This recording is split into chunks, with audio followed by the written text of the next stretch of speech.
Hello, everyone, and welcome to the Eternal X-Pack Paranormal. And I am your host, Sean Ellis. My co-host will be coming on here a little later during the show. She's at another location, and she'll be stopping in when she does. We'll introduce her when she comes on. I have tonight as my guest Haunted Soulz Paranormal. They were supposed to be on at the beginning of the year, and they got into some bad weather at the time, and we rescheduled them. So they're here tonight. So we're going to be talking with them about their experiences and how they got into the field and etc. And if you got any questions, feel free to ask them, and we'll answer them right here on the show. So let me introduce these guys from Haunted Soulz Paranormal. We have Frankie.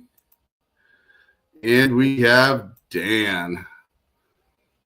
How you guys doing tonight? Oh, pretty good, pretty good. We're doing well. Pretty good.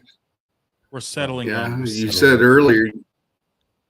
You guys said earlier you guys are getting some of the weather down there still. So, God, I hate snow. Up, man.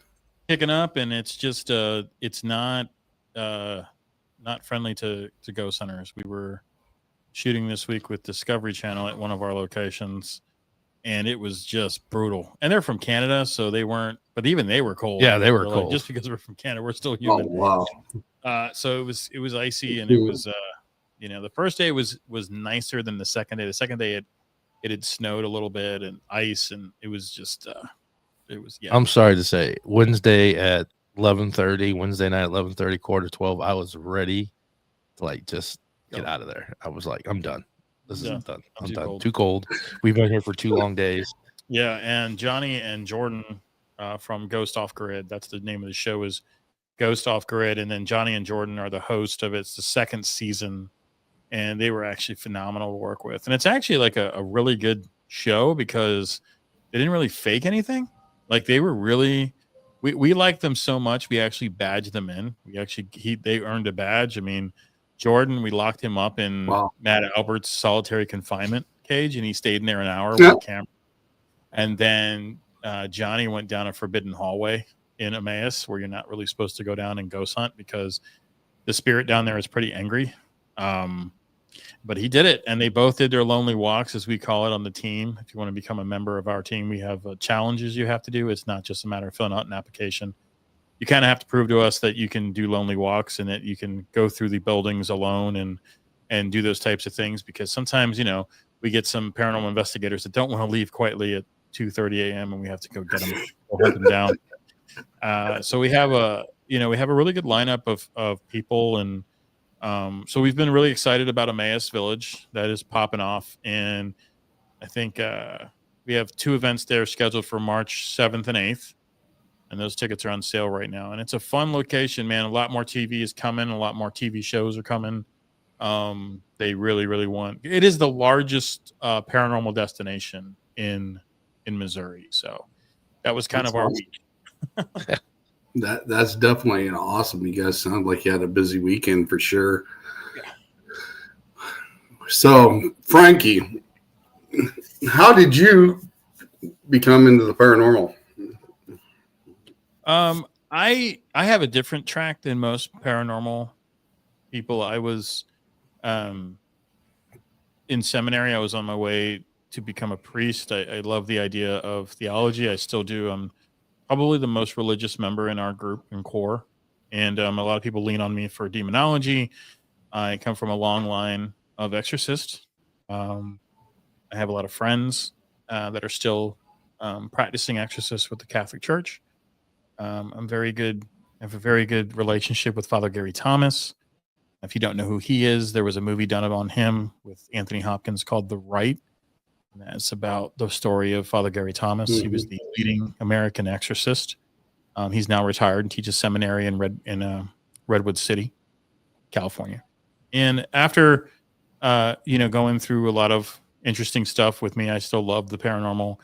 It turns out there were certain sacraments I wasn't willing to give up, and one of those was marriage. And, my want to have children was too great, and I think God set me on a different path. I'm still involved in the Catholic Church. I have 2 more years before I become deacon because I just got married this year, so it's a 3-year program. So I still will be able to be clergy. But yeah, that's kind of where I went. I see a lot of demon clickbait these days, and it's just so sad to me that people are so easily fooled. And they really don't understand how demonology works. I've spent a better part of my life studying multiple books, multiple readings. You won't find demons. You will not find evil. You will not find things in the actual Greek or English Bibles. That's not where that stuff resides. It's captivating that a lot of times when you read the full book, the 66 books of the Christian Bible, from Old Testament to New, you will find the word evil spirit 1 time. You will find demonic or demons 3 times. That is all. It's not a book that teaches you about demonology. That's not where you go for that. There are certain texts and ancient texts that I've studied. And in a couple weeks, we're going to have June Lundgren on our show, who is a demon seer. And so I think that for most of us that have been around in this world of paranormal, I think that for as many demons that these people are coming across, it's really creating the paranormal world further and further away from science and more into the pseudoscience realm because of these ill-informed people. They just don't have any clue as to how demons work. They don't understand how evil works. They don't understand ancient evil. When we're talking about Sumerian, we're talking about Mesopotamia, we're talking about Mott and Baal. And a lot of times people will be out where Beelzebub actually comes from. So, we can get into that later too if you want to. I can take you down a little bit of tour into the demonology and how this is how I know a lot of people are just so wrong. Just they don't operate that way. So, little mixture of clergy, a little mixture of ghost hunting, and I got into ghost hunting around when I was 17 years old, but I didn't go demon hunting because I didn't move that way. And that was kind of a little long-winded, but I tend to be. So, and he was just drunk one night and said, "Let's go hunting for ghosts." No, I'm gonna holler out to some people here. We got Letriana Brown, Terry Brown in the house. She is the CEO of All Access Network Television. She is in the house here tonight. Nice. And also we have Jess Perez. Hello, Jess. Thank you guys for stopping by. And then we just had another one pop in, Mason Klein. Thanks guys for stopping in. Look at Maddie's here. Maddie's our team. She's one of the owners, the other owners of Haunted Soulz. Yeah, one of the partners of Haunted Soulz. She's a specialist in Estes. She's my daughter. She's our Estes specialist, and yeah, that's awesome. She was at soft. So you started out when you were drinking, wanted to go. No, that's all. Don't believe him. No. I have to do absolution every day. Yeah, it's not even close to that, though. My story is not as long as his. Sorry. No. We have a sign that we hold up that says, "Okay, stop, Frankie." Kind of like Forrest Gump. No. Actually, my daughter had. She was just on here. Maddie had some stuff when she was young. She saw my father that passed away way before. My dad died when I was 16, and Maddie would come and visit Maddie, and Maddie would say things like that. So I was intrigued a little bit when my daughter was younger and stuff. But a friend of mine took me, said, "Hey, do you want to go ghost hunting at one of the largest, at that time one of the largest locations in Missouri, and which is MSP and Missouri State Penitentiary." Sorry, and then I went and I was hooked. I was like, ever since then, I got a job with one of the largest event crews. And then I was like, you know what? I can do this myself. And started the Haunted Soulz and everything. And then I met Frankie and he came over. And so I've been doing it for about 6 years. That's cool. Yeah. So mine's not, mine's just, I just went to one and I was hooked. He went to one and he was hooked. That was it. Yep. And then he needed he needed rescuing, and so yes, he needed nice. I'm one of me and Jeremy. There's another partner, Jeremy King, Jeremy David King, and me and him are the two brave ones. Maddie and Frankie are the nope. I'm out of here, guys. So I'm the marketing guy. So when we were up in the quad, when we were up at the Quad Cities at the expo, I had a chance to meet you, Dan, and we were talking about some equipment. Now, which one of you is the ones that do the equipment that makes the? That's you. Yeah. And how did you get into that? I mean, when you were ghost hunting, did you come up across some of these things and thought maybe you can make better changes to them? Yes, their big concern, and that's one thing that Haunted Souls Paranormal is all about, is that we're not out there to try to rip people off. Mm-hmm. There's so many people out there, and ghost equipment is so expensive. It is. And we, and a lot of people I've come across, a lot of these people, they spend, $100, $150 for tickets to go to an event. They don't have the $300, the $400 to buy, or $170 to buy a REM pod, or, SLS camera and stuff. So I'd set, being a ghost hunter, you have a lot of downtime sitting there waiting for them to talk to you and stuff. Mm-hmm. It's like fishing, you don't always get stuff right away. So right, I started throwing around ideas and like looking at things, and I started taking things apart. And I had one little REM pod that was broke, so I took it apart and realized how it was made. And I thought, hey, I can do this. And I started off with those, and then I started off with another thing, and then it just kept growing. And I mean, we got skulls that light up. We have different price ranges too. So at the Paracons, you go up to these people's tables and they're selling REM pods for like $200, $300, and it's like the technology of what it goes into it. I'm not disparaging anybody's work. It's just like, we hire a guy that specializes in 3D printing. He's really, really good at it. Mm-hmm. So we basically have to fit the bill for that. And then when Dan takes that off, we always come up with new and cool ideas. And Dan's always having some, like, we did really, really cool mystery machines from Scooby-Doo. Instead of just this ugly black puck that sits on the wall mm-hmm. or on the floor, we decided to do, Dan's like, let's do the mystery machine. And the guy's like, I can do the mystery machine. So we have a mystery machine REM pod. We now are doing ghost traps from Ghostbusters that are REM pods. We'll be selling those at the Missouri Paracon. Mm-hmm. Is coming up in 2 weeks here. At the some casino in KC, which I really hope people show up to this one, Sean. I know you've done a lot of paranormal stuff in your life. Mm-hmm. These guys want $175 a ticket, and wow. I was like, man, that's steep, dude. Like, wow. Yeah, that is. So I think it's going to be a lot of us sitting around buying vendors shit that day. So I don't think a lot of. Well, I hope not. Yeah, I don't know how he's planning. Yeah. $175 beginning of the year. It's like, wow, dude. I guess he's this is the first one too. Banking on those tax returns, I guess. Yeah. Especially if you got to get a motel and stay up there, for traveling, and on top of that, and food on it, all that. Wow. That's good. That's why we came up with a new idea for a new REM pod. And then I'm always looking for, like, we talked about the Gremlin and stuff. Like I have like baby Yodas. We'll have those. Actually, one will be on remote control. So you can drive it into a room if you want and not have to go in there.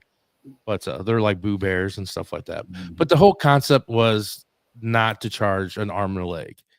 I mean, we make what we pay for what we make it, the cost of it, and then we get a little bit extra, but we're not out there to kill people. Yeah, no, and stuff. So it's a reasonable thing. It's reinvestment money too. And they sell. If you make them cheaper, they sell. Yeah. And they work just as well. So it's not like we stumbled upon this technology. No, you really didn't. It's basically a geofence, and if you break it, it goes off. Essentially what it is. It's nice to have them, like, they buy them at our events, and all of a sudden they're using them and you hear them go off and stuff. It's like, it's like validation that they work. Like, okay, that's cool. Yeah. It works. So and then we put all most definitely. We own the leading ones too. I mean, we own the ones that go for like $200, and we put those next to ours, and they work just as well. So, you have stuff like that, it's all a matter about like symmetry, as well as if you're using equipment. You can't just fully rely on equipment to that you're actually talking to a ghost, a lot of things can set those things off. Mhm. So it's having multiple Right. equipment helps, like we sell laser grids and we sell K2 meters. We sell K2 meters that are, I don't know, $25 all the way up to $75. It depends on how crazy and technical you want to get.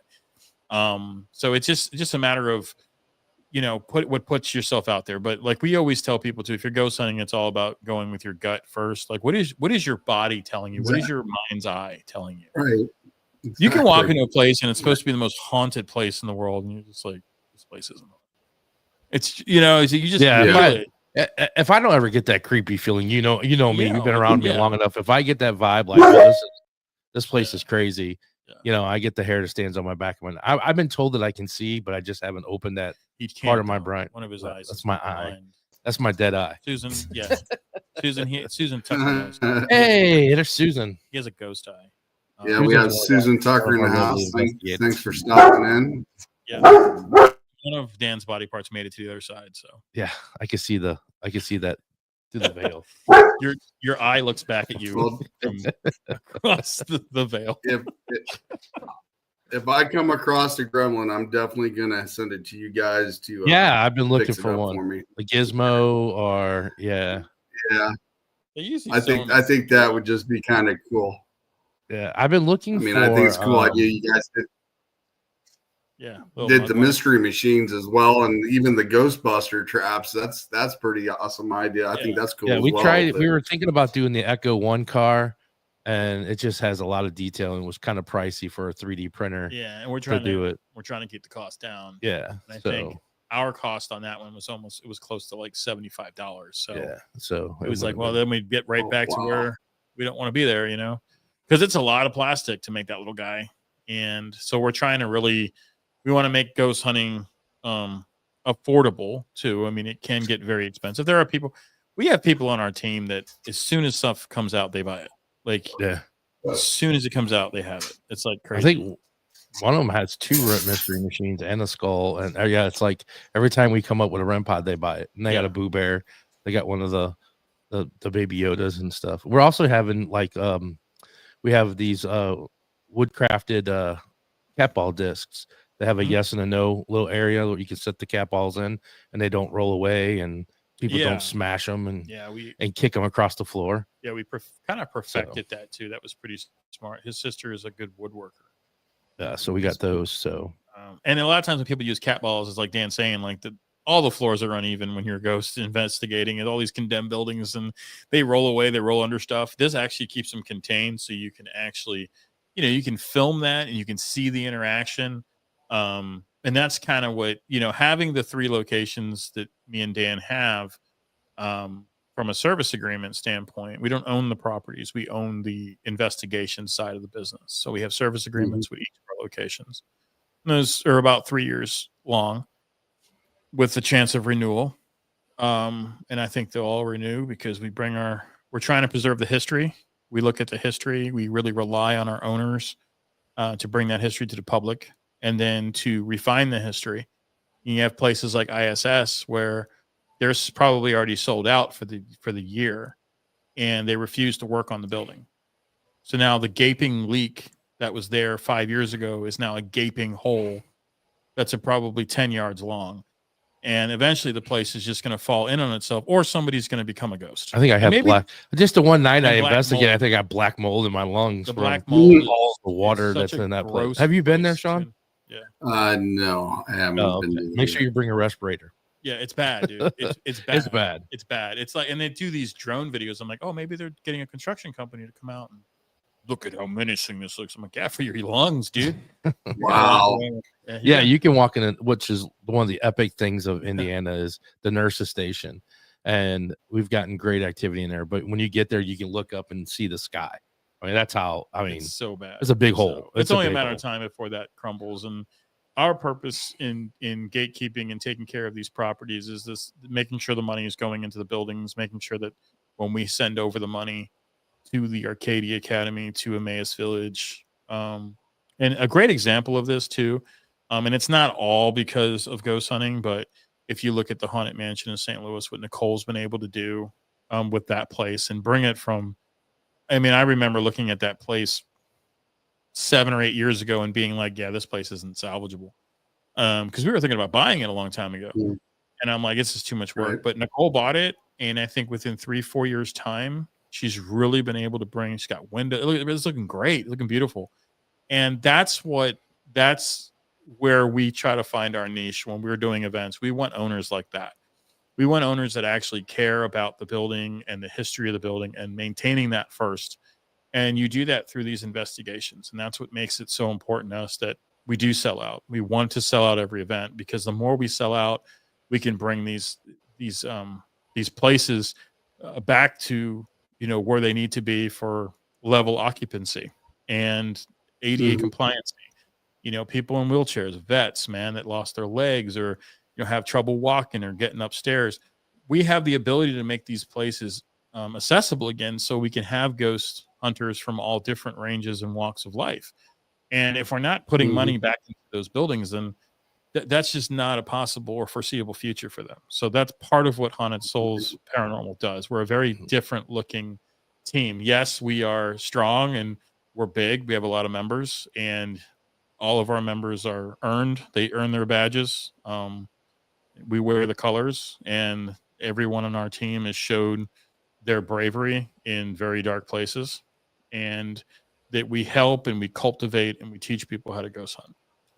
And one thing Frankie was talking about, Emmaus, this is a big thing that we're trying to do at Emmaus, is that we have access to all floors, that we have elevator. It's not working, but there was an elevator there, and it's just needs a new motor and stuff.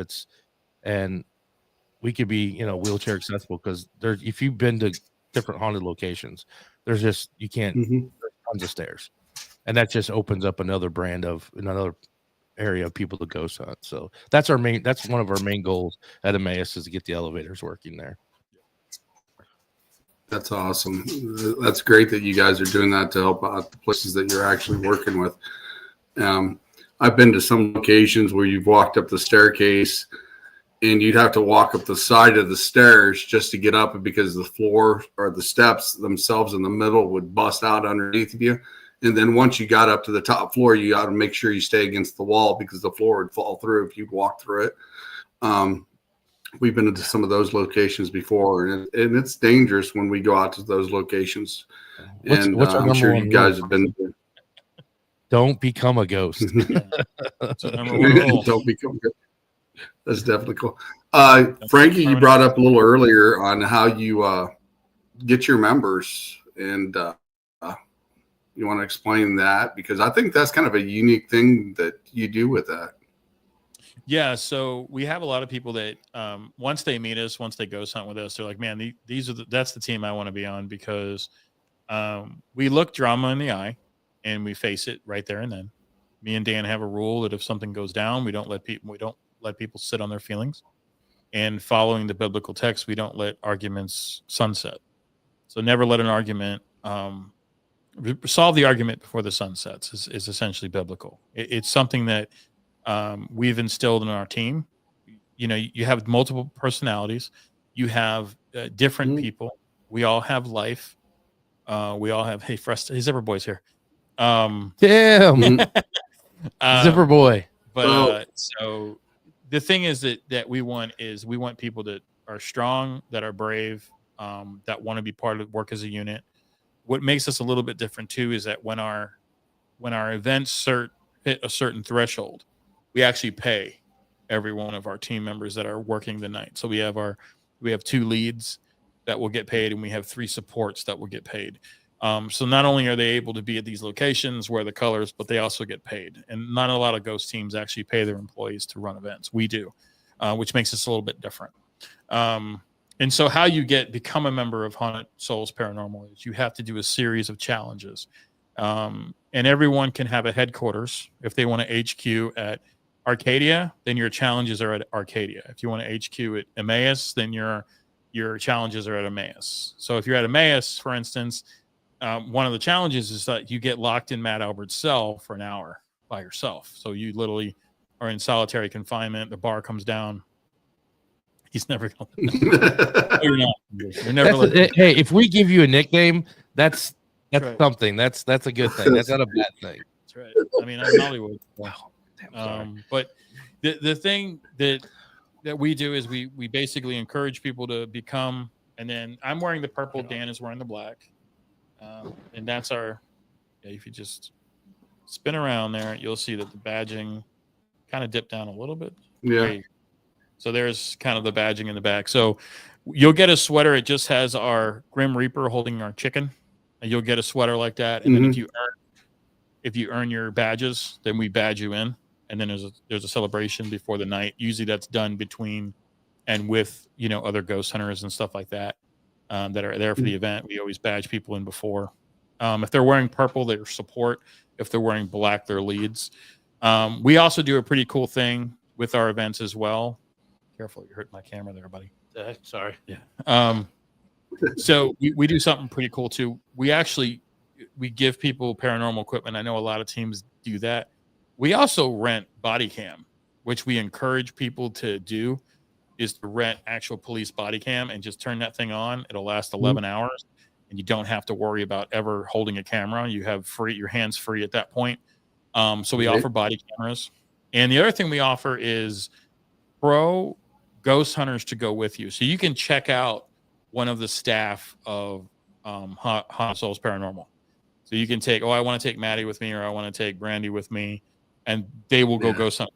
So you actually learn from the pros. And a lot of times we get people that come up that are pros. They just, hey, man, I never checked this place out. And so what we offer is we do the rotations like most teams do. We do ours differently, right? Everything we do at Soulz is unique. So what we do is we have 3 rotations. One of those rotations is for people that know all the stuff, that don't need to be trained, that just want to go ghost hunt. We pay to ghost hunt. I want to ghost hunt. I don't want to do rotations for you guys.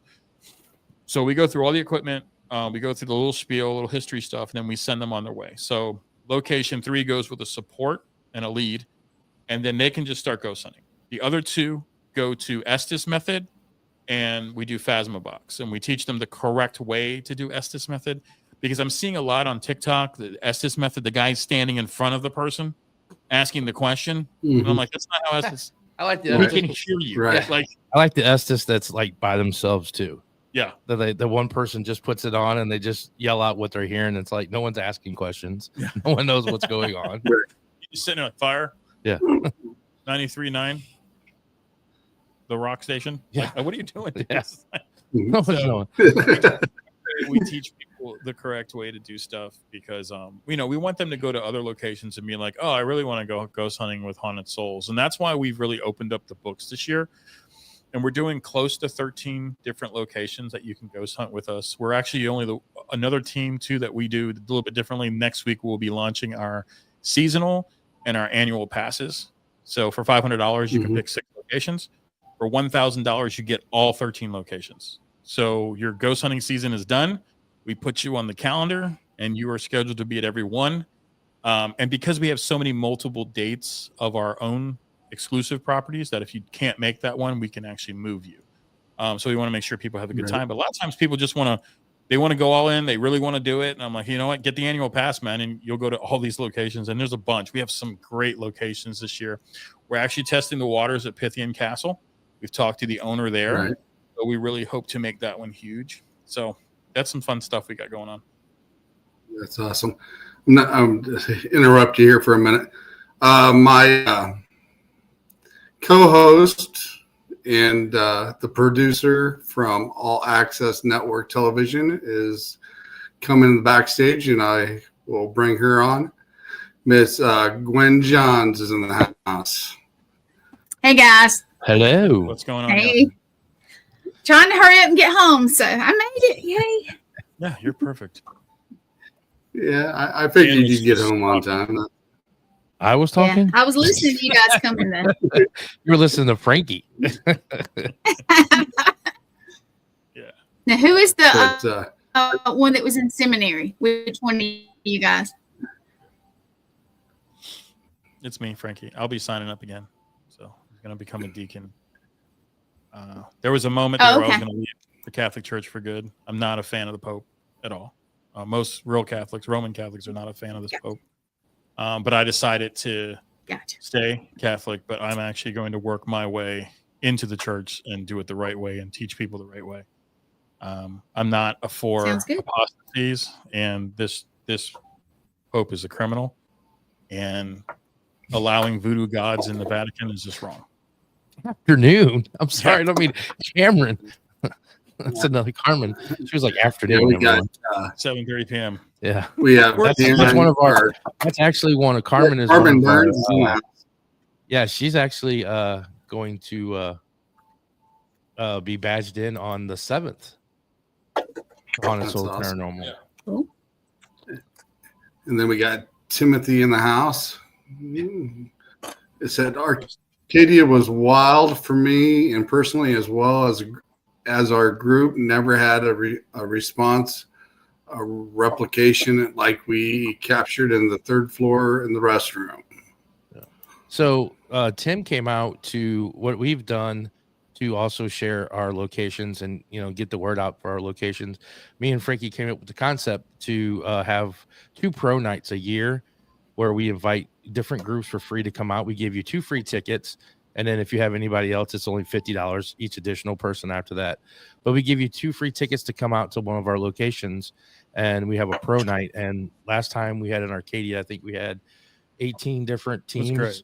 Yeah, It was we had wild, a man. lot of people teams. We invited a lot of teams out, and Tim was one of the teams that we invited with Phantom Detour. Phantom Detour. Yeah, Phantom Detour. We had Patriot.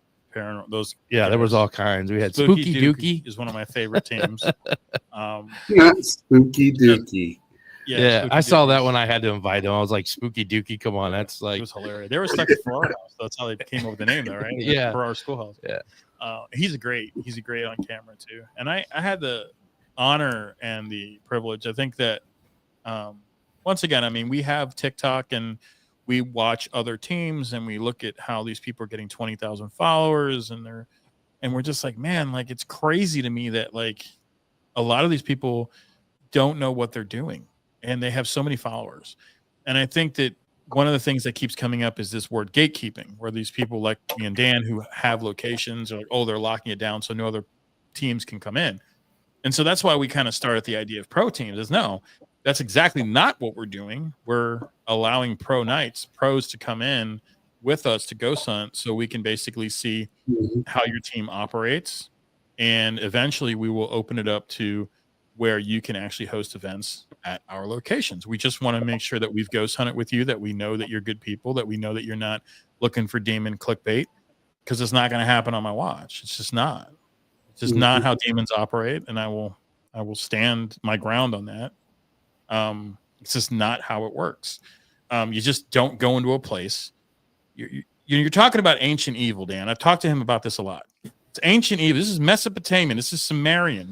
This is Baal. These are real demons, right? These are things that are mentioned in ancient books. And they're hanging out in different places. They're just jiggling that door handle. Yeah, they can go anywhere they want to go, but they're in that haunted location. That door handle, Dan, is where they want to be right now. I know if I just figure this out. You know, he's talking about like wise people, and then even talking to demons is really funny when I see people do that. It's like you don't know Aramaic, or it's just really funny to me that people people just go for it, man. It's like 40,000 likes on like a YouTube video. Like that's not a demon. And there's one video that has like, I don't know, like 200,000 views, and it's like it's just the title. They don't even go into demon. It's just the title said it in there. I'm like, where's the demon at? And everybody's like, fast forwarding. I need to see that demon. Well, you know, my thing is, as I was saying in seminary, if you keep looking for eventually you'll find it, right? You just don't want to. You don't want to be on the other end of that. You're not going to win. Yeah, what you manifest. Yeah, I know all about that. Especially when you go in there and you keep manifesting things, shit will happen. Eventually, you know, it'll be negative energy. It'll turn that way. It'll make itself feel like a demon, because that's what everybody keeps saying. And that's when people get sick. Yeah. You have your Carmen here said it was a very awesome night at Arcadia and meeting new people from different teams and the para-unity coming together. Yeah, that's a big thing that we're trying to do too. I mean, a lot of times there are people that are saying that word para-unity, so we're probably going to come up with our own version of that. But usually the people that say they're the ones that cause all the drama. And we're trying to like separate ourselves from these people that cry because they can't sell tickets. And it's like, hey, sometimes we don't sell out, but hey, man, we're going to have the best fun with 6 or 7 people that did buy the tickets. That's the way we look at it, you know? Because if you can encourage those that came to start talking about it, because you could spend millions of dollars in media, as you guys both know. You're producers. You guys both know that it's a hard algorithm to navigate, and there's so many different people out there. Like, try this and try that and shut this off. And hey, if you did this, if you advertise here and did you clickbait here, and it's the best way to do it is organic growth. And they have to ghost hunt with you. I guarantee if you come out and go to a HSP event, you will have the time of your life. I don't think anybody left. Even if you don't get anything, you're going to have a good time. And that's why our Grim Reaper is actually holding a chicken. The scythe, actually, the handle of the scythe is a grubber chicken. It's because we want people to still understand that don't take it too serious, man. Like, because we're trying to have a good time. And he is literally right. Camera left. But yeah, he's inside there. That little scythe there is a chicken, and he's just. I'm looking it up. And he's hidden in there, and it's stuff like that. Like you got to have fun, but at the same time, you want to have a good time, and that's what these things are. I mean, you are wasting a weekend in an abandoned place, and most chances it's going to be extremely hot or extremely cold. You only get 4 months out of the year. Good weather for 4 months here in Missouri. Don't get me wrong on that. I definitely like to go places where it's a little warmer, because I have been to places where it's been cold and we've been there all night long and freezing. And it's just like, wow. I mean, and to me, when you're on an investigation and you're cold, and like Frankie said earlier, you know, you got to trust your instincts. You got to trust what your senses are, and et cetera at the time. And when you're cold, you're freezing, a lot of that affects you. So I always like going to places when it's a little warmer. So during the winter months, I always do podcasts. Yeah, I don't like to be sitting in a room waiting for a ghost to respond and sweat rolling down my back, and that's just not a good feeling. When we were with like we were saying earlier in the show, we had a Discovery Plus came out. They were filming an episode of Ghost Off Grid at Emmaus Village, and I was sitting there with and these guys were all from Canada, so they're super sweet. Just the sweetest people in the world. The hockey game, those weren't the Canadians we met. We met the sweetest people in the world, and every Canadian I've ever met they're just nice people. And so I'm sitting there, and I'm like, man, do you hear that tapping sound? The guy's like, it's my teeth. I'm shivering. That's so cool. And I'm like, I don't know if we're getting the right stuff, dude. I have to admit, though, and just to throw this into Jordan and Johnny and Ghost Off Grid, and if anybody catches that show, it's over international. They're trying to get it here in the United States. It shows in Canada and the UK, Ireland, and Germany. But everything they captured there nothing was fake. Everything was legit. I mean, we were watching them, and everything they captured was great. They didn't try to fake nothing. I mean, I think Johnny did his, or Jordan, Johnny did his in that lonely hallway, and didn't really get none for his solo. But you know, they didn't fake nothing. They didn't try to do anything. No, so they're good, real. It was definitely legit. You know, they're good. That's definitely one thing I like. Yes, that stuff is real. They were champs, man. That's definitely one thing I like to do when I go on a live investigation. What you see is what happens there. So there's no editing. There's no playing around. It's what you see is what happens. So it's just not us that's seen it. It's the viewers that see it as well. And I don't like it when they go in and cut and edit stuff and etc., because that takes away or what's going on to begin with. And the fact is, like I said, when you're seeing it live, and then they can actually comment with you. It's like, hey, you know, I did see this. You can always go back and check it. It's like, hey, no, it was this or whatever, and verify it. So I always think that's great when I go out and do lives like that. And, you know, it lets people interact with me as well on investigations. And I always think that's a cool thing. So, yeah. 100%. Timothy says here, something that will stick with me is something that was said from the RC Exorcist interview. Demons don't live in a realm with with time. If they want to find, they will. No need to go looking. If you go looking for them, they could follow, and it could be any moment in life. Yeah, RC meaning Roman Catholic exorcist. Yeah, he's right. Demons do live on a different realm. They live on a different level of existence. The land of the dead is primarily where they reside. It depends on where your focus in your study is. Remember too that there's a lot of schools of thought on it. There's a 72 lesser keys of Solomon, which is where demonology kind of starts the talking points. When you're a good seminarian, when you're good in theology, you have to understand all sides. You have to understand where Muslims are coming from, where Jews are coming from. And Judaism doesn't really get into that in the Old Testament, because remember that the Old Testament is written in Greek. It's written in Kolsha, which is a Greek text, and it's a very ancient Greek. And so what that means is that when the Bible writers were translating these things, they surmised a lot of stuff. The focus of the Bible is not to learn about demons. The focus of the Bible is to learn about God and Christ.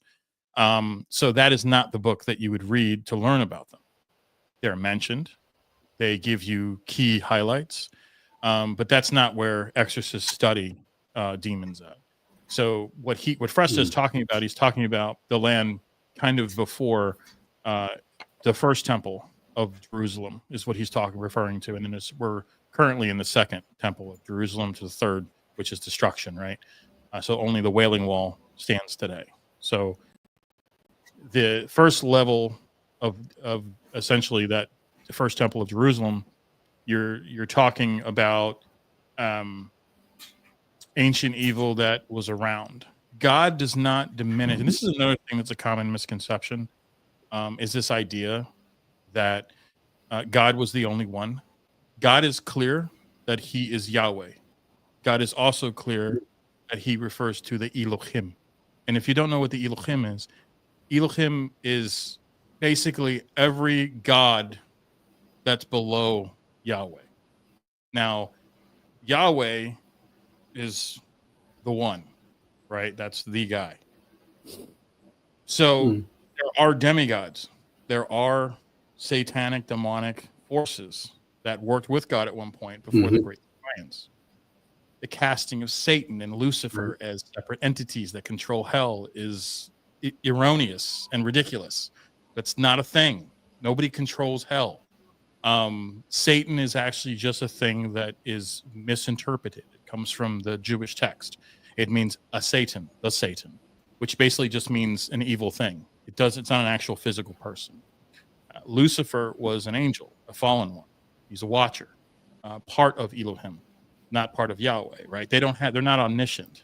That's the other thing about looking for demons. You know, can demons follow you? Can they track you? Sure. Demons are mostly after people that are loves Christ. So half the time when I talk to these people, they don't even believe in God. They don't believe in, I believe in all religions. I believe in all of them. It don't work that way. It comes from our literature. It comes from our text. So if you're wanting to believe in demons, but you're not wanting to believe in this, then it's like, well, you've lost me, bud. But yeah. So I have a question for you, Frank, since you brought that up there a second ago.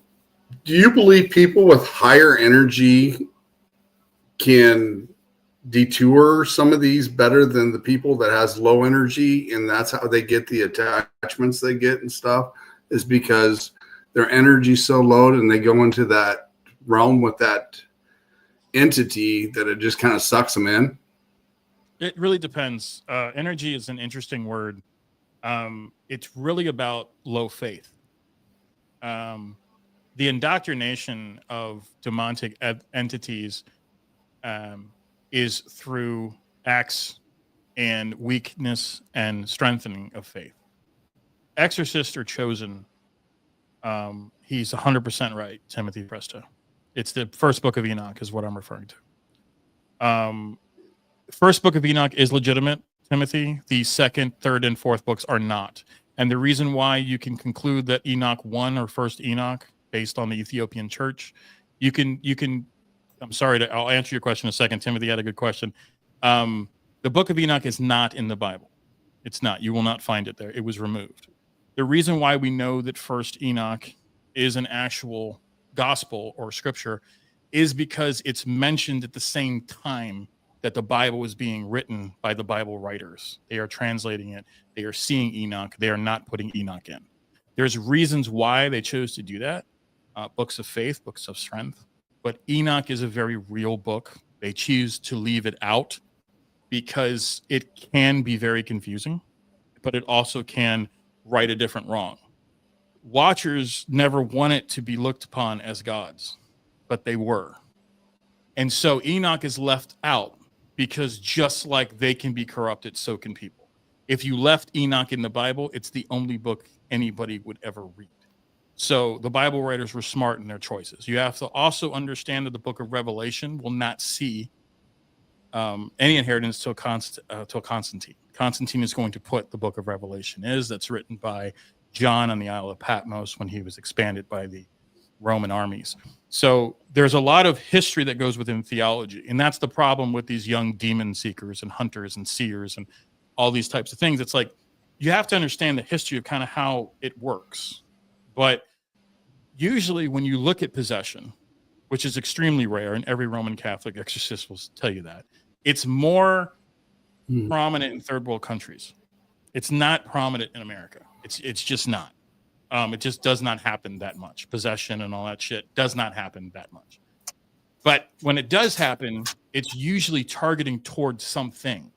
So in the case of Father Gary Thomas, the demon was after the priest. The kid was the medium of choice. This child, this woman, this person was the medium of choice. The demon can kill you like that.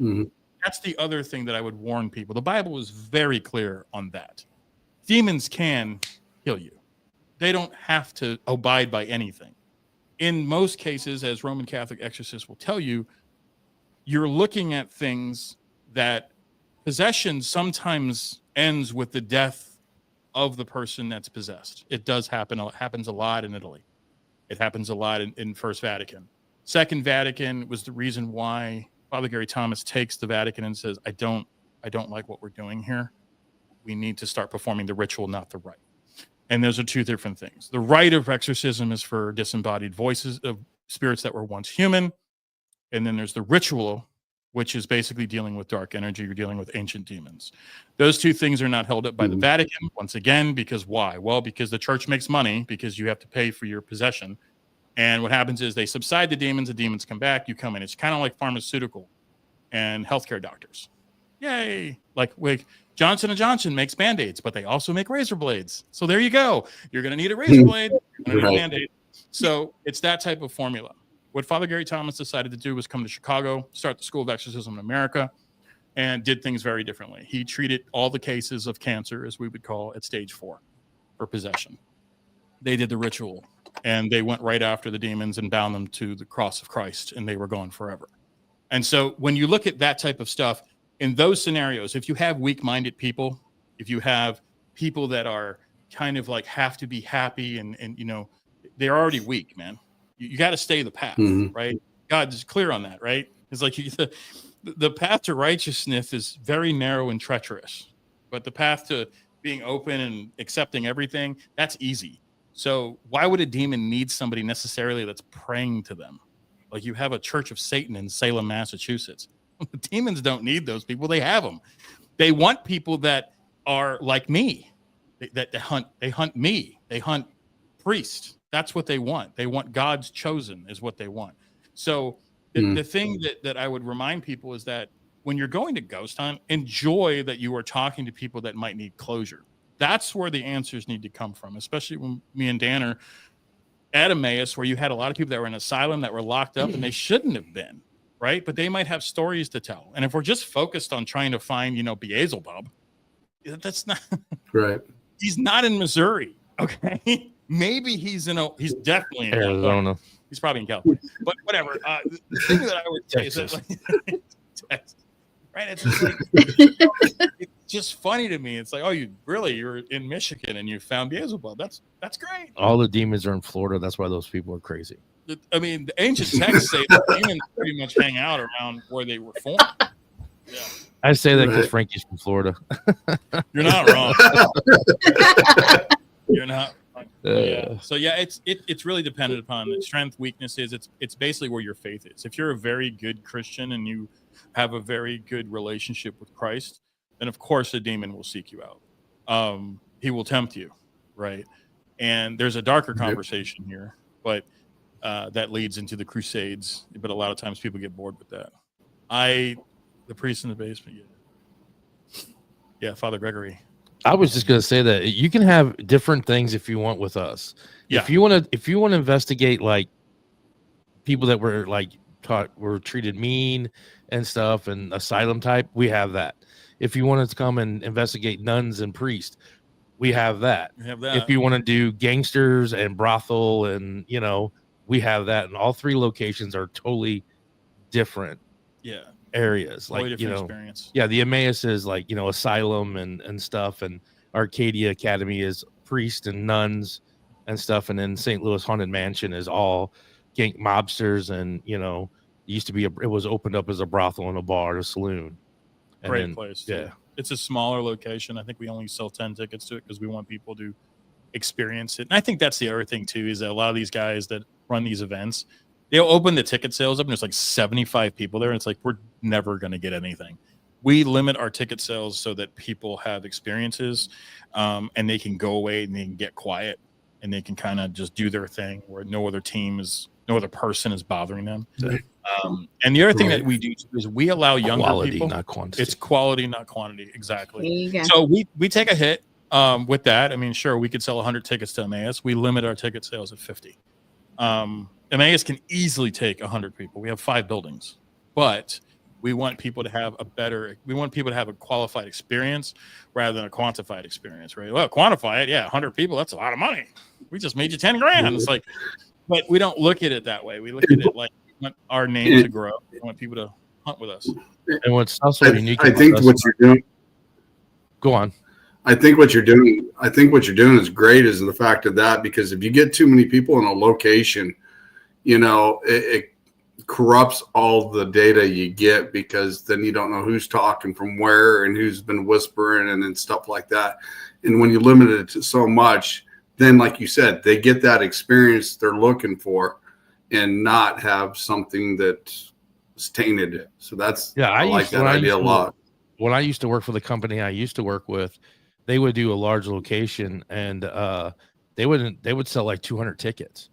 And it's just people on top of people, and you couldn't, like you said, you couldn't tell whether it was the whispers were coming from someone else doing an Estes method, or, people were talking, or footsteps. So you could never really get a definite, clear cut of your EVPs or anything like that, because you really didn't know what you have and stuff. So yeah, that was a big thing when I switched over and I started. I was like, I want more of a quality than a quantity and stuff. So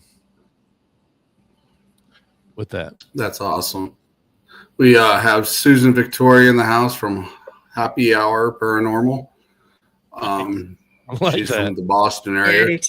She's Boston. She's from the Boston area. She's really cool. And thanks for sharing out, Susan. And you got Timothy here. It says Haunted Mansion. Yes, please sign us up. Well, you better sign up March 14th. Right? March 15th. March 15th. March 15th. Tickets going on sale. There's only 10 tickets. That's a small one. That's like a 10. That's a little limited 10 people investigation. Should be up on our site. It is. HauntedSouls.com with a Z. Yeah. Now is the time, because we'll start filling up soon, because ghost season's just around. The ghost hunting season's just around the corner. One of the things that we also have unique to that a lot of places don't have, and we're deep diving into this year too, is our Emmaus property is a cryptic area. So there's been a Dogman sighting there's actually a road named Dogman Road next to Emmaus. So we're going to be indulging, we're not cryptid guys. My theology does mixture a little bit of creatures and ancient creatures and what these things might have been. there are mentions of that in some of the ancient texts about different creatures that were released. I like that pair of freaks. That's a pair of freaks. Yeah, that's the ghost Aaron was here. I wanted to say hi to him. He was sending some love. The thing that the cryptid stuff, we're lending Blondes and Booze. I don't know if you guys know of them, but they're pretty big into the cryptid research. So Brandy and Krista and Texas Front Porch and a couple other big cryptid guys are actually coming Michigan Rob. They're actually coming in to investigate. Hey, there's Danny. Hey, Myers. That's our cop. That's our resident cop on our team. Things get rowdy. She takes care of it. That's awesome. There you go. Yeah, so the cryptid thing is happening. There's a small investigation coming up, and then they're going to and then we're going to do like some camping sites for them. You just got to really limit the amount of people that are out there when you're doing cryptid. Is a very different world, but yes, Emmaus does hold the paranormal and the cryptid. Yeah, and people love that area because. And last time they were out, Terry Mosby, Brandy, and Krista caught something on audio that sounded horrendous. It's just the most vile sounding thing in the world. And I'm a very amateur hunter, but I know calls. I know elk sound weird, moose make weird noises. I don't know what the hell this thing was. I'm like, maybe Ball is here. I don't know. And it was in the woods too. It wasn't like in the building. It was out in the woods. Like, yeah, I'm not going out there. I'm like, I don't even walk the tree line. I don't even get close to the tree line. Like, you guys want to camp with us? I'm like, we're good. This is going to be interesting because this is like Memorial Weekend. We're going to be pitching camp. Me and Frankie and Jeremy and Maddie, we're all going to be pitching tents with these guys. And I'm like, so what do we do? Do we like go in the woods? They're like, no, we just pinch and camp. We just wait for it to come to us. Like, okay. It's gonna be like Blazing Saddles. I'm just bringing beans. Yeah, we're gonna sit around and eat pork. All right.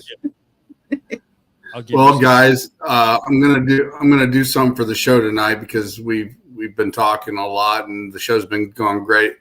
Are you guys able to go another half hour? Yeah. We're good. Yeah. So I have a question. We're going to stretch. Oh yeah, Frankie talk like he can't talk for another 25 minutes. Yeah, we're going to stretch the show out for another half hour. We're going to stretch the show out for another half hour. This has been going really well. Go ahead, Glenn. No, I'm just saying, how far is this from me? I'm in the South. I'm in South Carolina, so it's probably like a day drive. Yeah. Yeah, it would be. What part of South Carolina are you in? It's in Greenwood, South Carolina. Greenwood. Do you know where Greenville is? It's about an hour south. Okay. Yeah, about an hour from there. You're close to Asheville. Sort of, yeah. Not far. What about Spartanburg area? How far are you from Spartanburg? About an hour. A little over an hour. It's about, if it's just you, 11 hours. If it's just you, yeah, it's about 11 hours. 11 hours. But I'm just saying, if you bring 4 people and they have to pee every 6 seconds, like there are people that belong on road trips and there are people that do not belong on road trips. Yes. I will leave your ass at Quick Trip if I need to.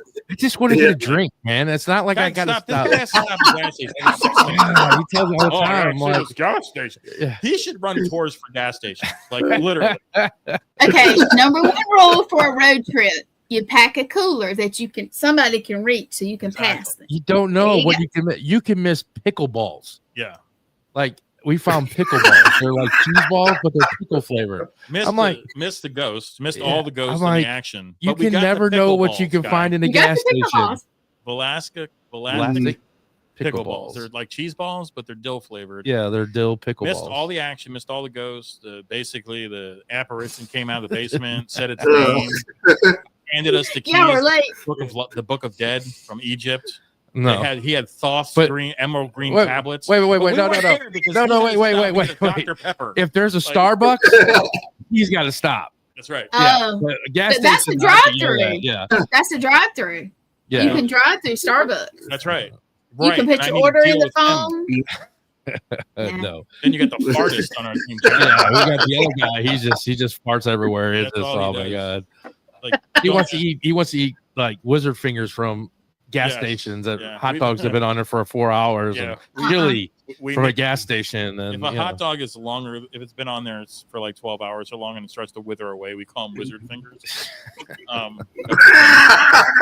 We go to these small towns and like Jeremy. Look, they got like sushi. They got sushi to go at this gas station. No. No. Actually, we got. You made a really good comment. Yeah, we got Raymond Newsom in the house from the Spirit Mechanics, and he shared out. Thank you. Spirit Mechanics. Is Aaron Hoffman, the Weird Show. Yeah, Aaron's a hell of a guy. Yeah, he's not wrong there. The Wendigo, like some of those stories are. I don't know, man. Bigfoot. Why can't I'm still going back to that? That's a pretty big guy. There should be some big poop out there somewhere. There should be some really big poop out there. But if he's is he going in the water? A lot of people believe that Bigfoot as a toilet is transdimensional. These guys, there's rips and currents inside. And actually, the Bible.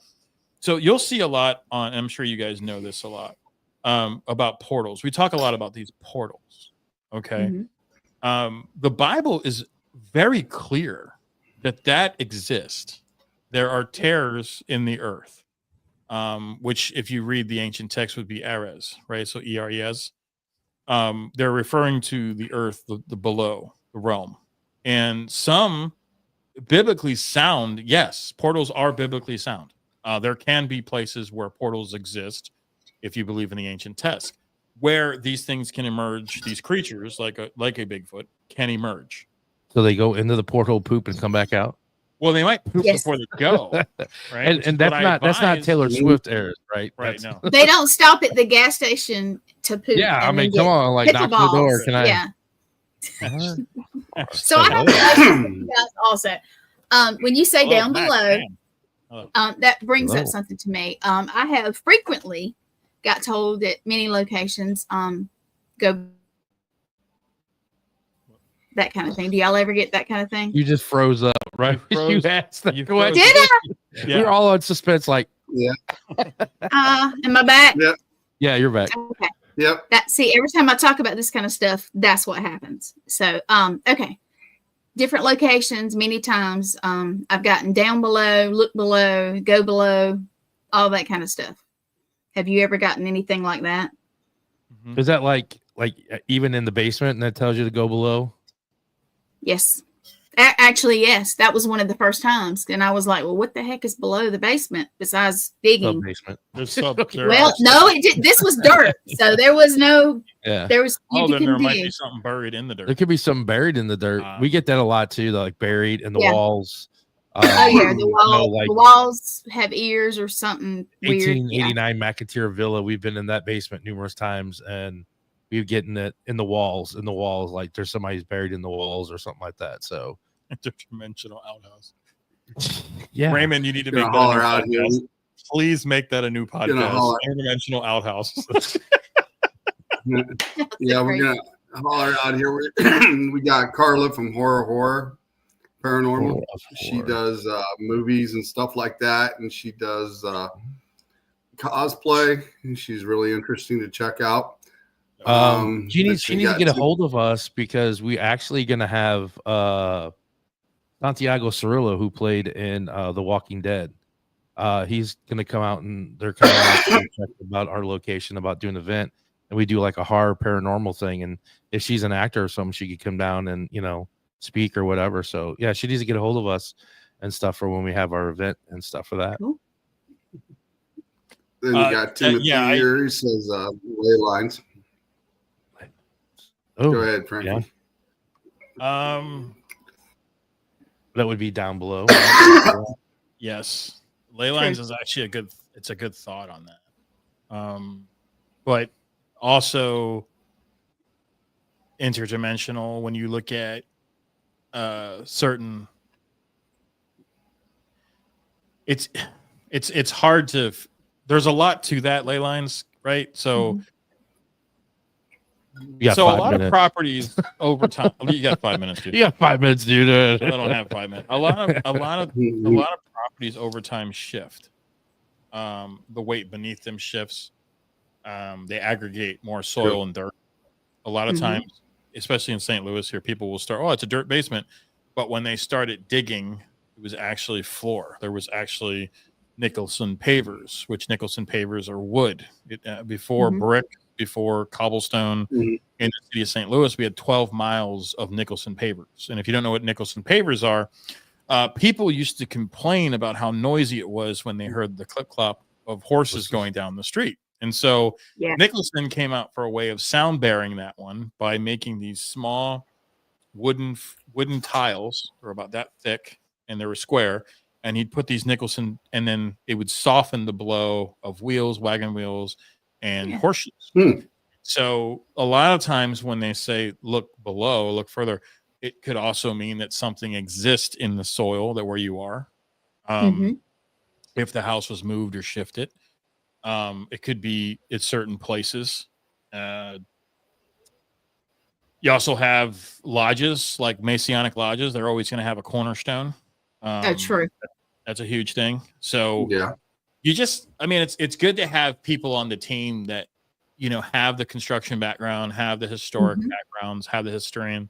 So we have like architectural historians that we work with that are really fun on ghost hunts, because they're like, well, I don't know that would be there, because if you dig anymore, you're going to get water, stuff like that. So, but overall, it's a crapshoot when you're ghost hunting. Or it could just be a dead body buried there. That's true. I have worried about I'm right here, right below you. You're standing on my hand. We actually had a location that the owners would not let us dig up the property, and we think there's several bodies left on there, because they found, if you look up Galesburg, Illinois, and it was about maybe 8-9 years ago, or maybe not quite that long, maybe about 5 years ago, they actually found a half of a body in a house here.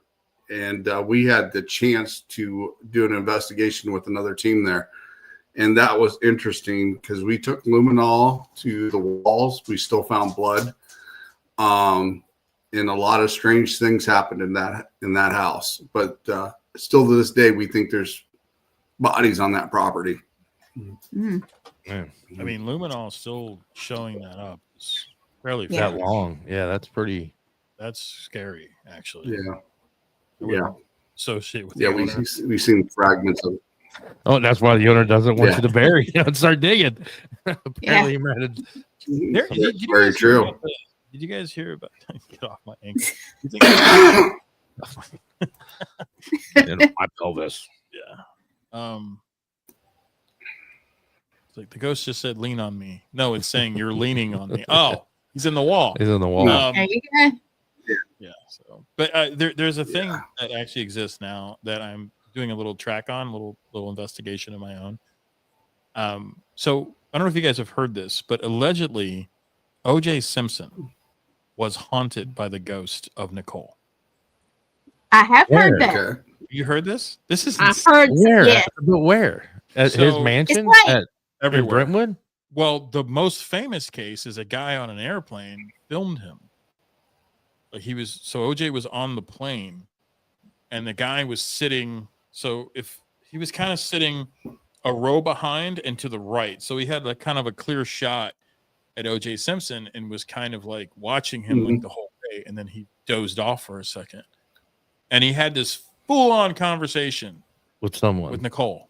No, he was clear. Oh, wow. No, that's funny you say that, because I just watched that Netflix documentary, the new one, where at the end of the whole, I don't want to blow it, but he does tell someone that he killed Nicole. Oh, so you just blew it? Yeah, I mean, well, everybody knows he did it. Come on. Yeah, but that's kind of why they probably.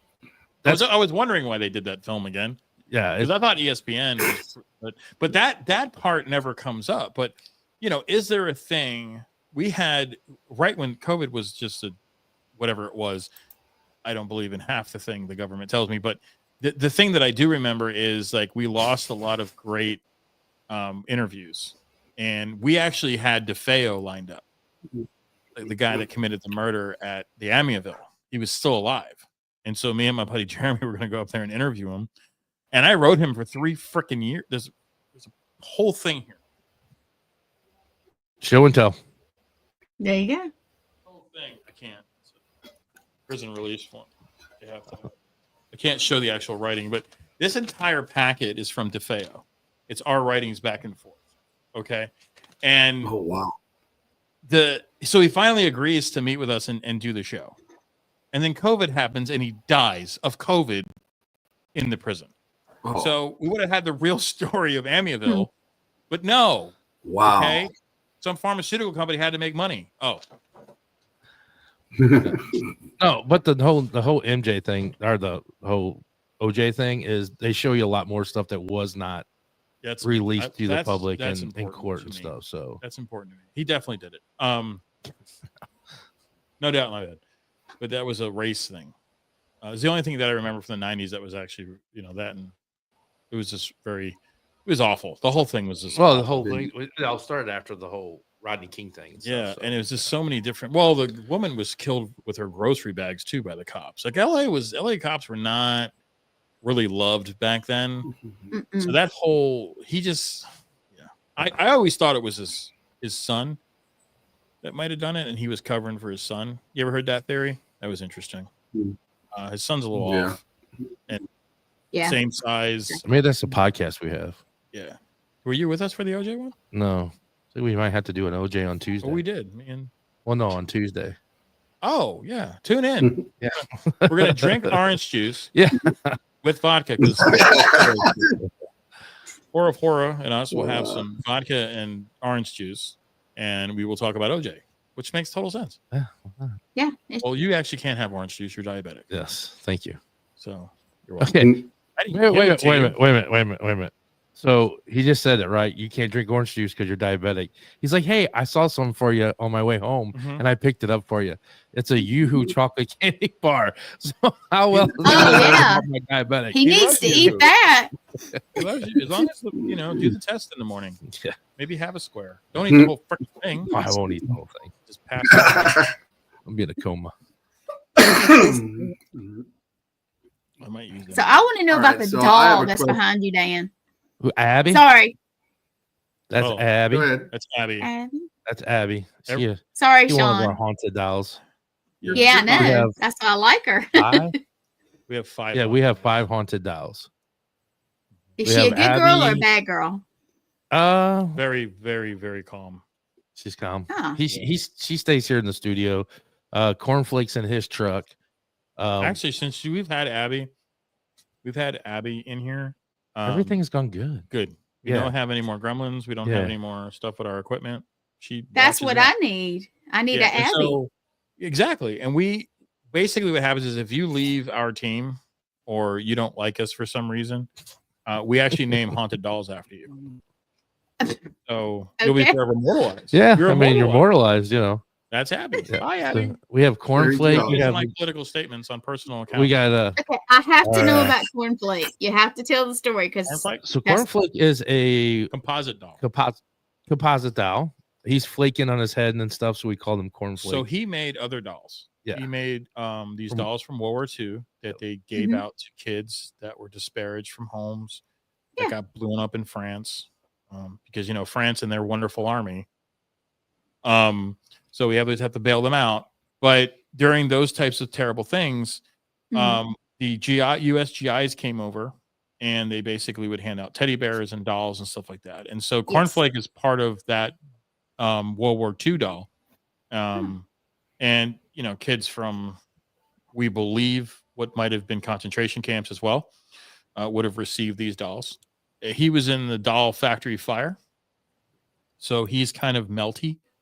But he's a good sport. We brought him to our radio station on Friday, and Columbo's still alive, so I guess he's cool.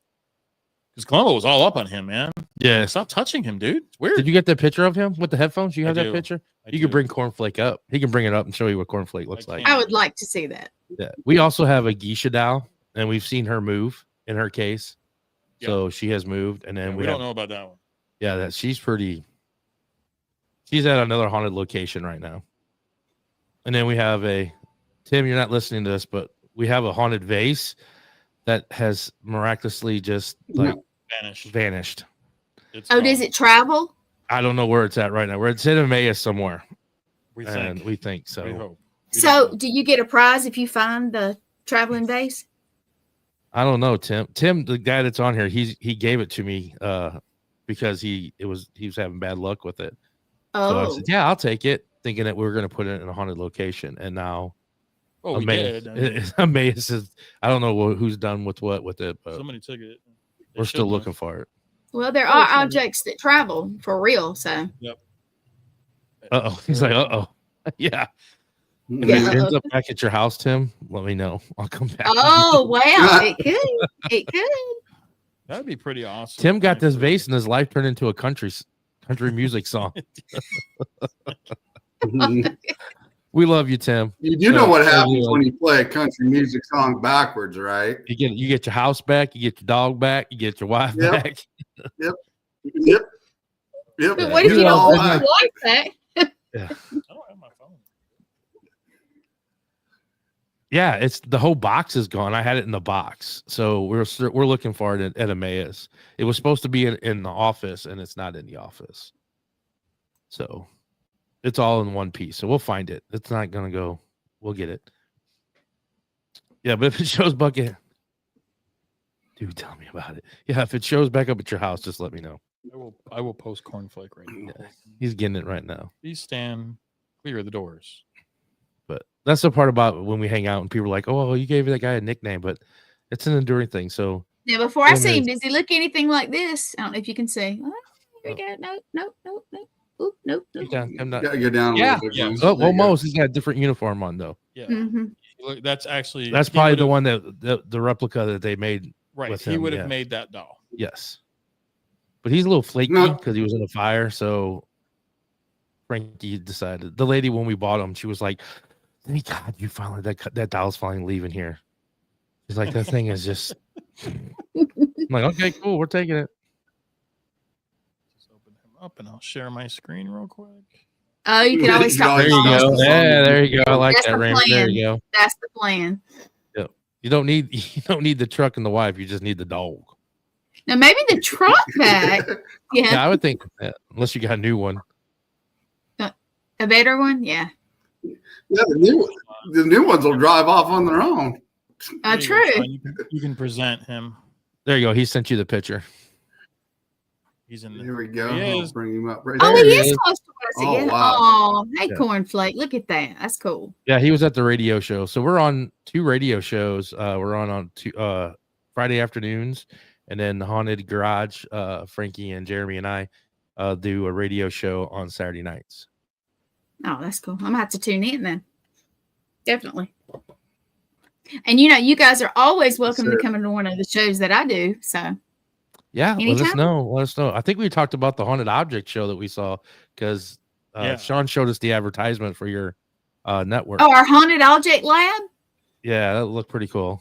So well, we it's in a trailer actually, and we got some dolls mailed to us, a big box of dolls last year, mailed to us from a haunted place. Let's say one of them is a very bad girl, very bad. She bit somebody. She bit somebody. She bit somebody. That's all we need. We need that. She bit you in a room with this doll and see what happens with you. And she didn't bite somebody for me. Either she made another doll move or she did something because I had them. I was taking pictures when we first got them, and I had 2 little dolls, this one and another little doll with a yellow dress on, and I go to turn and the yellow dress doll goes bloop, and I was like, either she moved herself or the other one moved her, so I don't know which one it was.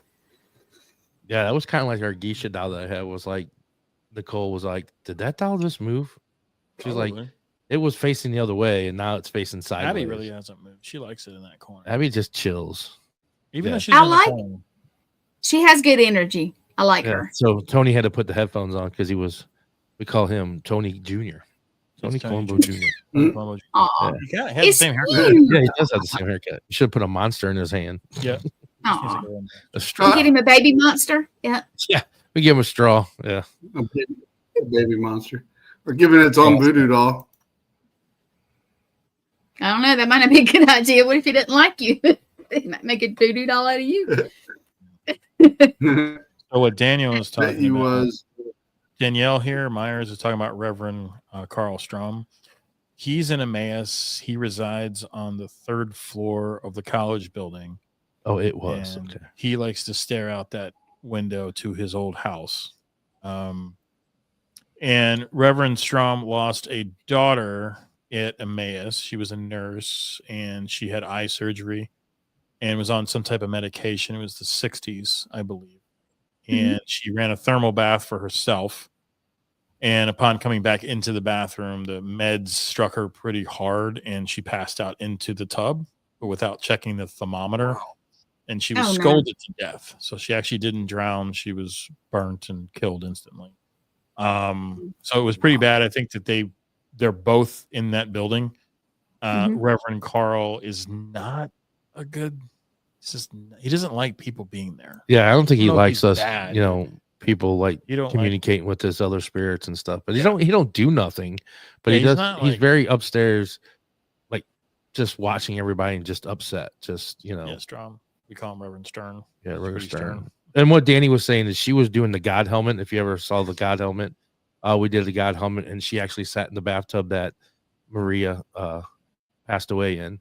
And she was describing this gentleman as like Amish looking with a beard and no mustache, describing his clothes, and like he's upset that people are there. And I started to say like our Father or something, and she's like, oh, stop that, he's not very happy about that and stuff. And she had no idea who he was. That was her first time being there.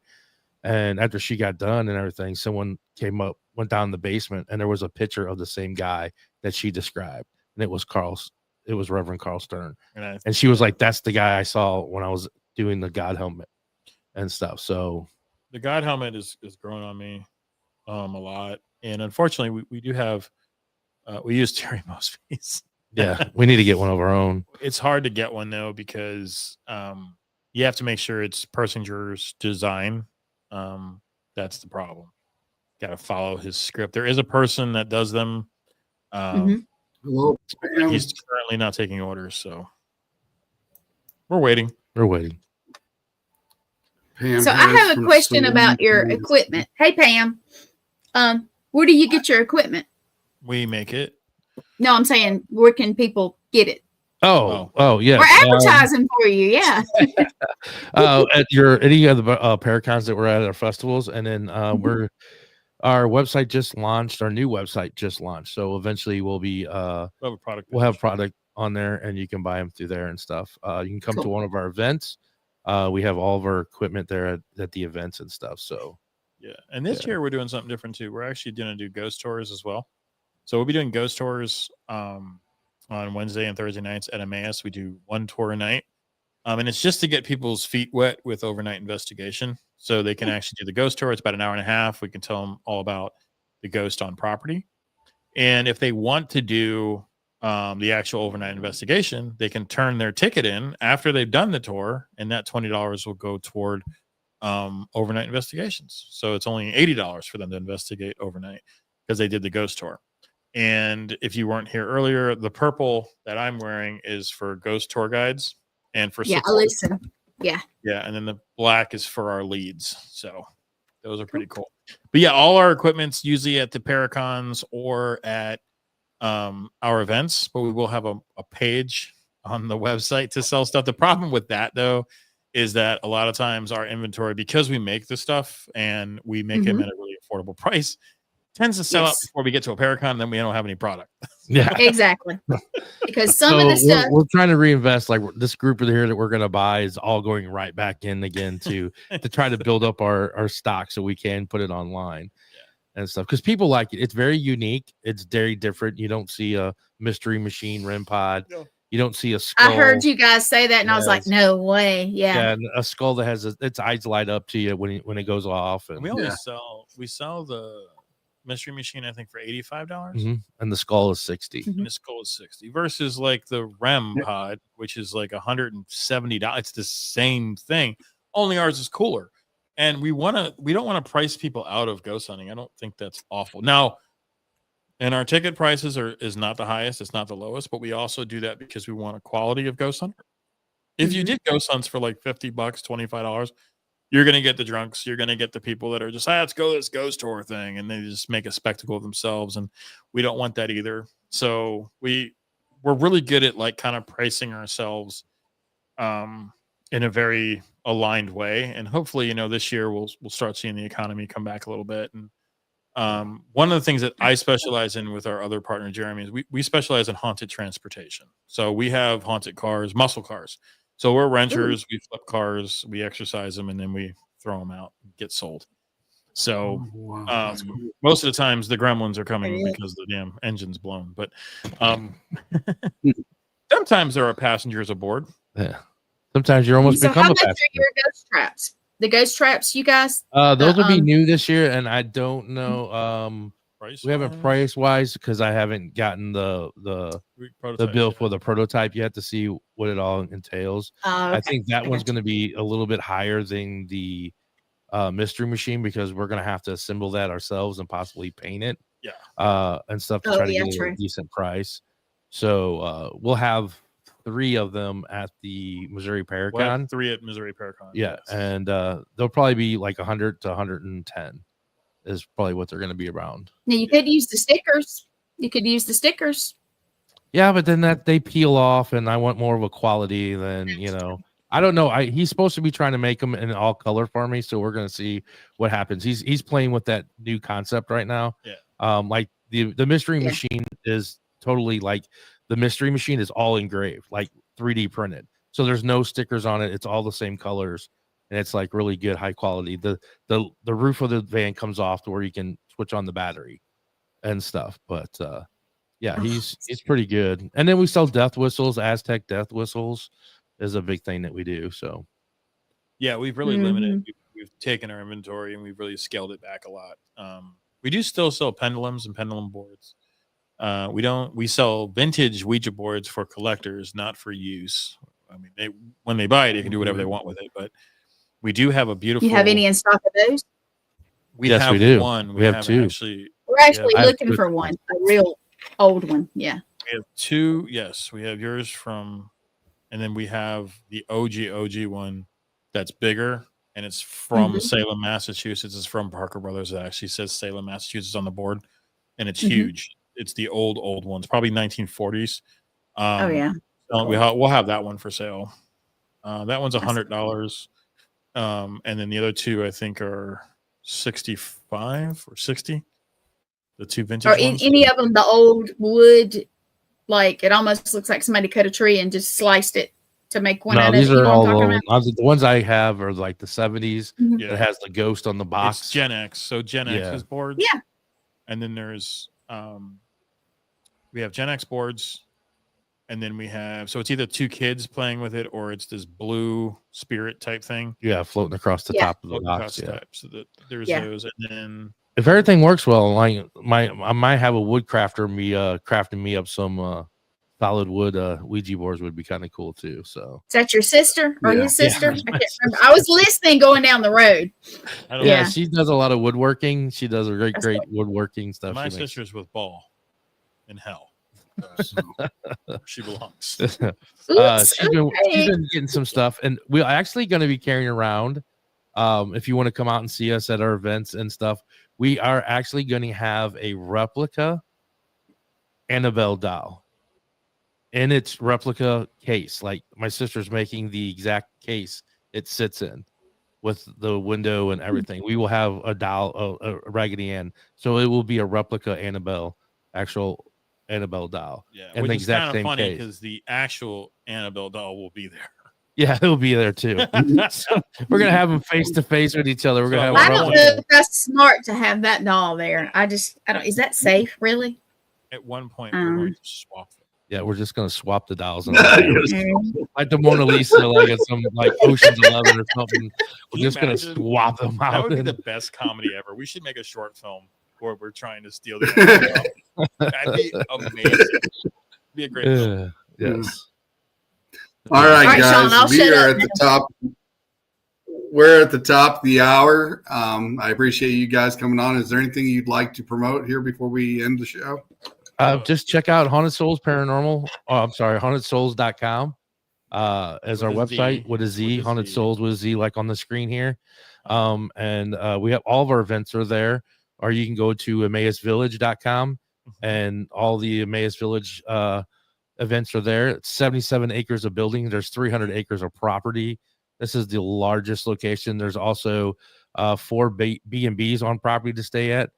Arcadia has 9 B&Bs that you can stay at. They're beautiful places if you want to stay on property. And they have a great restaurant called the Abbey. But if you stay, you get free breakfast in the morning, which is home cooked meal, which is phenomenal. The tickets for Arcadia are $125, but that includes dinner. Oh, that's something that we don't. You'll see. Yeah, you get dinner. Yeah, and the dinner is great. It's buffet, all you can eat. So get there early, stuff your face, and then go fart in the basement and say it was an EVP. Demons. That probably has happened. Yes. Check us out on Tuesdays. We do a podcast on Tuesdays, 7 o'clock on live stream on YouTube. Go and subscribe, please. We're looking up to build our subscribers. Yeah. And if you like the Demon Talk, we actually have June Lundgren will be on our show June 25th. Not June 25th.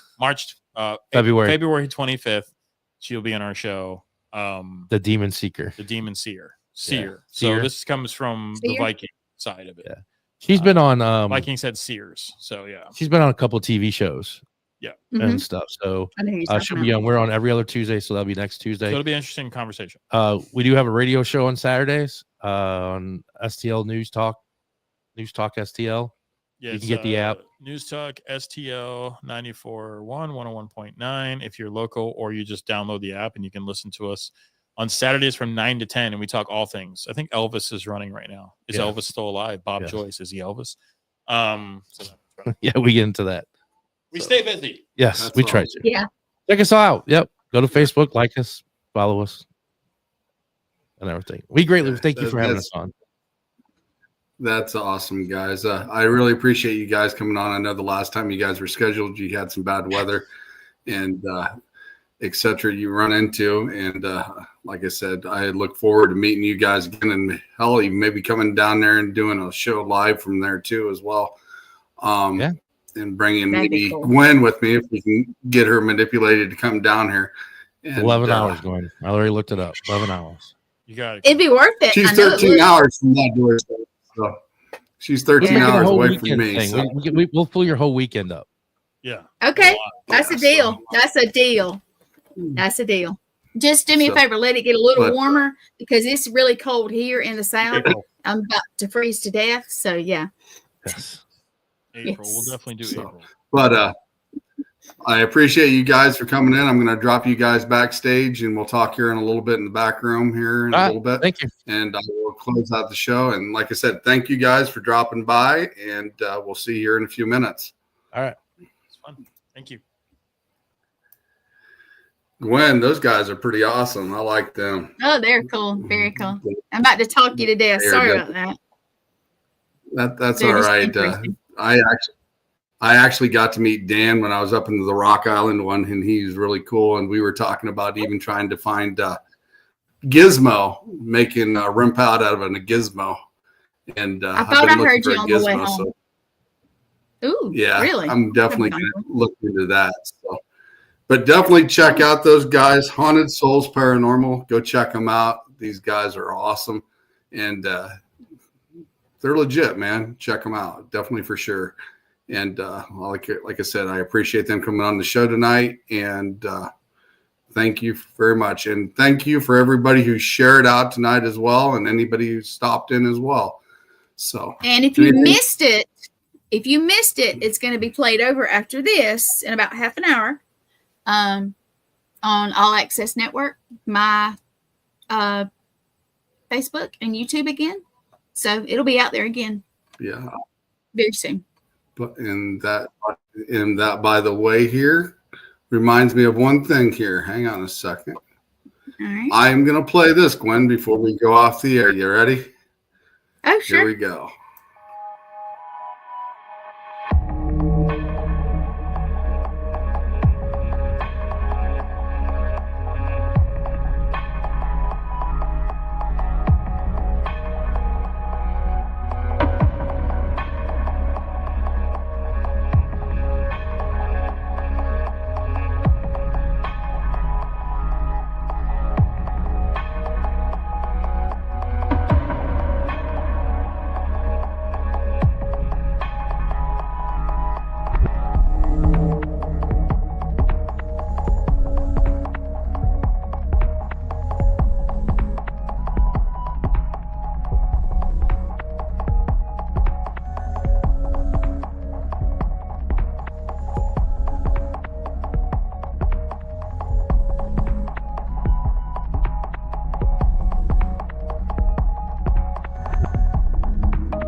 Thank you so much. That's awesome.